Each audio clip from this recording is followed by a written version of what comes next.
When UN Secretary-General António Guterres calls for a renewed global security architecture, it sounds technical, almost bureaucratic. But it is not. It is a structural warning. And to understand what he actually means, we need to look beyond the speech and examine the system he believes is under strain. The timing is everything. The international order built after World War II, institutionalized through the United Nations, was designed for a specific distribution of power. First, a bipolar Cold War system. Then, after 1991, a largely US-dominated unipolar system. But 2026 is neither. We are in a multipolar transition. China is a peer competitor. Russia is actively challenging the Western security framework. Regional powers are asserting autonomy. Western dominance is contested, not assumed. When power shifts, uncertainty rises. And uncertainty is historically the most dangerous phase in international politics. This is not about rhetoric. It is about system dynamics. In international relations theory, major wars often occur during power transitions, when a rising power challenges an established one. Why? Because the rising power wants revision. The established power wants preservation. Neither fully trusts the other's intentions. The danger is not immediate war by design. The danger is miscalculation under strategic ambiguity. Guterres understands that the world is in this transitional phase, but without robust guardrails. The rising power wants revision. The established power wants preservation. Neither fully trusts the other's intentions. The danger is not immediate war by design. The danger is miscalculation under strategic ambiguity. Guterres understands that the world is in this transitional phase, but without robust guardrails. Today, that alignment is gone. The Council is frequently deadlocked precisely because the major powers are the ones in dispute. That means the institution designed to manage global crises cannot function when crises involve its most powerful members. Guterres is not proposing abolishing it. He is signaling that its operational logic no longer matches geopolitical reality. Here is the deeper structural problem. When trust declines between major powers, each defensive action by one side is perceived as offensive by the other.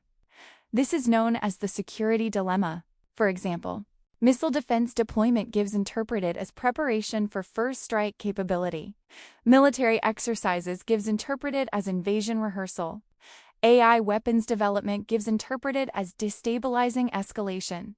Each side reacts to perceived threats. Those reactions become new threats. The cycle feeds itself. Guterres' call for a new architecture is essentially a call to interrupt that cycle before it becomes entrenched. During the Cold War, rivalry was intense but bounded. There were arms control treaties, inspection mechanisms, hotlines, risk reduction agreements. Today, many of those frameworks have eroded. Simultaneously, new domains of conflict have emerged. Cyber warfare, autonomous weapons systems, hypersonic missiles, space militarization. These technologies compress decision time.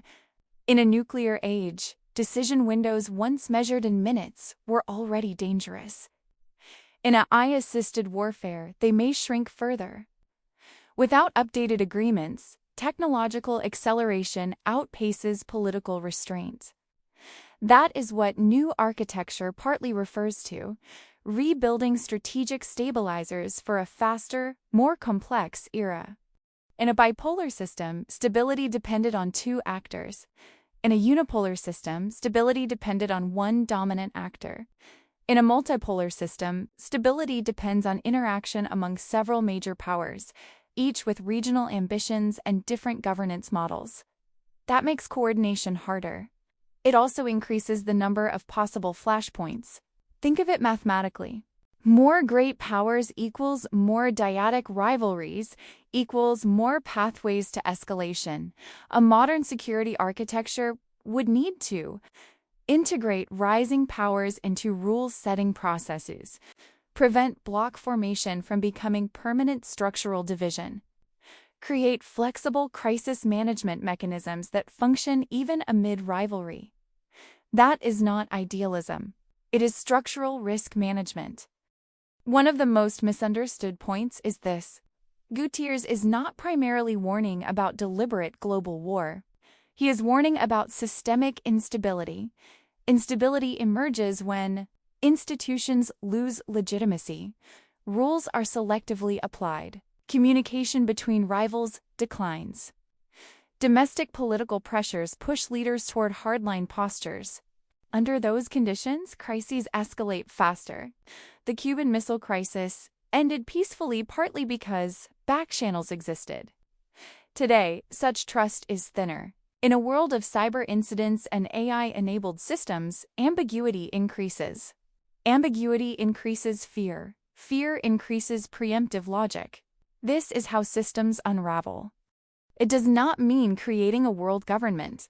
It means redesigning the stabilizing mechanisms of the current order. Concretely, that could involve expanding representation or reforming decision procedures within the Security Council, creating new arms control regimes for emerging technologies, establishing mandatory crisis communication frameworks among major powers, reinforcing accountability mechanisms under international law, embedding risk reduction protocols in military doctrine agreements. The goal is not harmony, the goal is predictability. Predictability lowers the probability of catastrophic error. If institutions remain frozen while power shifts accelerate, several trends may harden. Permanent geopolitical blocs, regional conflicts used as proxy battlegrounds, arms races without ceilings, erosion of international law's deterrent value. Over time, this creates a world where crises become more frequent and harder to contain. Not necessarily because leaders want war, but because the system makes escalation more likely. When António Guterres calls for a renewed global security architecture, he is diagnosing structural stress in the international system. The post-1945 framework assumed stable great power arrangements, slow-moving technological change, shared interest in institutional preservation. Those assumptions no longer hold. Power is diffusing. Technology is accelerating. Trust is eroding. His message is fundamentally preventative.